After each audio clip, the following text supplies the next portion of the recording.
Hi everyone, welcome to my channel Kefi and Sami. మరొక long వీడియోతో అయితే మీ ముందుకు వచ్చేసాను. ఈరోజు లాంగ్ వీడియో ఏంటి అని అంటారా? మీకు థంబ్నెయిల్ చూసిన వెంటనే ఏంటో అని చెప్పి అర్థం కాలేదు కదా కొంచెం. సరే, ఏంటి వీడియోలో మొత్తం జనం హంగామా ఏంటి అని చెప్పి అనుకుంటున్నారా? మన మాజీ సీఎం గారు ఉన్నారు కదా, జగన్ గారు, తెనాలి అయితనగర్ వస్తున్నారనమాట. సో జగన్ని దగ్గర నుండి చూద్దామని చెప్పి ఇంక అందరూ వస్తున్నారు. నాకు కూడా ఈ విషయం తెలిసి నేనైతే వచ్చేసాను. ఇంక ఇప్పుడు అందరూ ఏమనుకుంటారంటే, నువ్వు జగన్ పార్టీయా అని చెప్పి అనుకుంటారు. నేను జగన్ పార్టీ కాదు, లేకపోతే చంద్రబాబు పార్టీ కాదు, అండ్ అలాగే పవన్ కళ్యాణ్ పార్టీ కూడా కాదు. నాకు ఎవ్వరు అంటే అంతగా ఉండదు. ఏమో రాజకీయ నాయకులు అస్సలు ఇష్టం ఉండదు నాకు చెప్పాలి అంటే.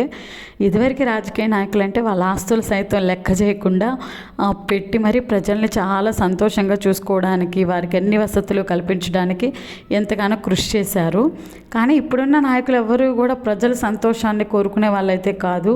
వాళ్ళు తరతరాల కుటుంబాలు కూర్చొని తిన్నా తరగిన ఆస్తులు సంపాదించుకోవడానికి మాత్రమే పదవులు ఎక్కుతున్నారు. అది అందరికీ తెలిసిందే. కాకపోతే నేను చెప్పేది ఏంటి అని అంటే, ప్రతి వీడియోలో ఒక టాపిక్ అనేది మనం మాట్లాడుకుంటూ ఉంటాం కదా, అదే ఈ వీడియోలో కూడా ఒక టాపిక్ అనేది నేను మాట్లాడేయాలని చెప్పి అనుకుంటున్నాను. అక్కడ చాలామంది యంగ్ జనరేషన్ ఉన్నారు. వాళ్ళందరూ ఏంటంటే రాజకీయం అంటే ఒక పిచ్చితో ఆ జెండాలు పట్టుకుని వెనమాల తిరగడం వల్ల నేను ఈ రాజకీయ నాయకుడు వెనమాలే తిరుగుతున్నారు అని చెప్పి నేను అని మాత్రం అన్నాను. ఎందుకంటే అందరి రాజకీయ నాయకుల వెనమాల ఇలాంటి యంగ్ జనరేషన్ చాలామంది ఉన్నారు. వాళ్ళేమో వాళ్ళ అవసరాలకు వీళ్ళని వాడుకుంటున్నారు. వీళ్ళేమో వీళ్ళ కళల్ని సాకారం చేసుకోకుండా, లేకపోతే 20 సంవత్సరాలు తల్లిదండ్రులు పెంచి పోషించిన తల్లిదండ్రుల్ని మాట వినకుండా ఈ రాజకీయాలంటూ వీళ్ళ వెనమాల తిరుగుతూ వాళ్ళ జీవితాలను నాశనం చేసుకుంటున్నారు చాలామంది కూడా.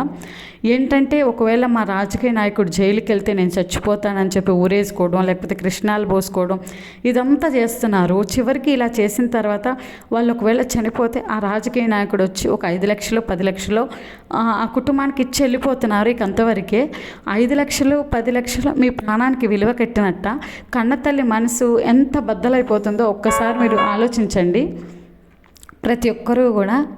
ఎందుకంటే మీరు లేని లోటు మీ తల్లిదండ్రులకి ఎవ్వరూ కూడా తీర్చలేదు. అలాగే ఎంత కోట్ల డబ్బులు ఇచ్చినా కానీ ఆ లోటు తీరదు. కాబట్టి ప్లీజ్, మీకు ఒకవేళ రాజకీయ నాయకులు ఇష్టమే అని చెప్పి మీరు అనుకోండి, వెంటనే ఏం చేస్తారు, ఓట్ల సమయం వచ్చినప్పుడు మీకు ఇష్టమైన రాజకీయ నాయకుడికి ఓటేయండి. అండ్ అలాగే మన రోడ్డుకు మన వీధికో వచ్చినప్పుడు చూడండి, ఒక నమస్తే పెట్టండి, పక్కకు రండి.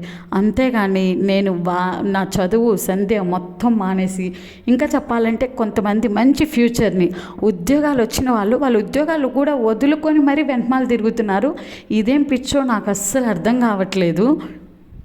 దీనివల్ల తల్లిదండ్రులు చాలా చాలా సఫర్ అవుతున్నారు అటు చెప్పలేక. ఎందుకంటే వాళ్ళకి అదొక మెంటల్గా వాళ్ళు ఫిక్స్ అయిపోయారు, మేము ఇలాగే తిరగాలి, మేము ప్రాణం ఇవ్వాలి అని చెప్పి ఒక దేవుడిగా కొలుస్తూ. మీరు ఎందుకు ఇలా చేస్తున్నారు అనేది నాకు అర్థం కావట్లేదు. ఒక్క నిమిషం మిమ్మల్ని మీరు ఒక్కసారి మీ గురించి మీరు ఆలోచించుకోండి. మన తల్లిదండ్రులు ఎంతో కష్టపడి మనల్ని పెంచారు, పోషించారు, చదివించారు. కాబట్టి వాళ్ళ కళలు నిజం చేయాలనుకుంటే, లేకపోతే మనకి ఏది ఇష్టమో అది ఆ వేలో మనం వెళ్ళాలి. అంతేగాని ఎవరో నాయకుడు సీఎం అవుతాడని అంటే తన కళని నిజం చేయడానికి, నీ ప్రాణాలు పోగొట్టుకోవడానికి నువ్వు ఎంతగా ప్రయత్నిస్తున్నావు, ఉబలాట పడుతున్నావు అని అంటే అర్థం ఏమైనా ఉందా? ఒక్కసారి మీరు ఆలోచించండి. ఇప్పుడున్న యంగ్ జనరేషన్ ప్లీజ్, వాళ్ళు ఏదో ఒక 100 రూపాయలు బండి పెట్రోల్కి ఇస్తున్నారులే, కొద్దిసేపు హ్యాపీగా తిరిగొద్దాము అని చెప్పి తిరిగి వస్తున్నారు. లేకపోతే కొంతసేపు వాళ్ళ వెనమాల తిరిగితే ఒక మందు బాటిల్ ఇస్తారో, ఒక బిర్యానీ ఇస్తారో అని చెప్పి తిరుగుతున్నారు. అస్సలైతే ఏమీ అర్థం కావట్లేదు. చాలామంది పిల్లలు తమ చేతులారా తమ జీవితాలను నాశనం చేసుకుంటున్నారు ఇలాంటి వాటిల్లో ఇరుక్కొని. ఒక్కసారి ఇరుక్కుంటే మళ్ళీ బయటికి రావడానికి అస్సలు ఉండట్లేదు. ఎందుకంటే ఒకవేళ బయటకు వచ్చినా మళ్ళీ ఏదో ఒక ఆశ చూపించి ఆ పిల్లల్ని మళ్ళీ ఆ రాజకీయంలోనికే, ఆ ఊబిలోకే లాగాలని చెప్పి చూస్తున్నారు. ప్లీజ్, ఇప్పుడున్న యంగ్ జనరేషన్ యువత ఎవరైతే ఉన్నారో ఒక్కసారి మీ కళలు మీరు సాకారం చేసుకోవడానికి మీరు కష్టపడండి. ఎవరో కళల కోసం మీరు ఎన్నాళ్ళని ప్రాకులాడతారు, ఎన్నాళ్ళని ఉంటారు. ఈ వీడియో ద్వారా అందరూ మారుతారని అయితే నేను అస్సలు అనుకోవట్లేదు. అట్లీస్ట్ ఒక్కళ్ళు మారినా కానీ ఆ పేరెంట్స్ చాలా హ్యాపీగా ఫీల్ అవుతారు కదా అన్న ఉద్దేశంతో మాత్రమే నేను ఈ వీడియో చేయడం అయితే జరిగింది. ఈ వీడియో ద్వారా ఎంతో కొంతమంది మారితే నేను కూడా చాలా హ్యాపీగా ఫీల్ అవుతాను. ఎందుకంటే మీరు కరెక్ట్ వేలో ఉంటేనే నెక్స్ట్ జనరేషన్ అనేది ఇంకా బాగుంటుంది కాబట్టి.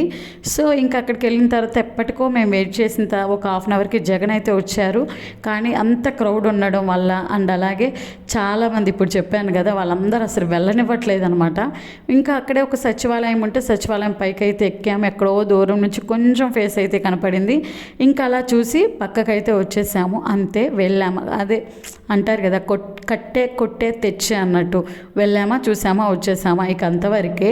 ఇంక అంతకు మించి ముందడుగు అయితే వేయకండి. దేనికైనా ఒక సరిహద్దు ఉంటుంది కాబట్టి ఆ బౌండరీస్ వరకే ఉండడానికి మీరు ట్రై చేయండి.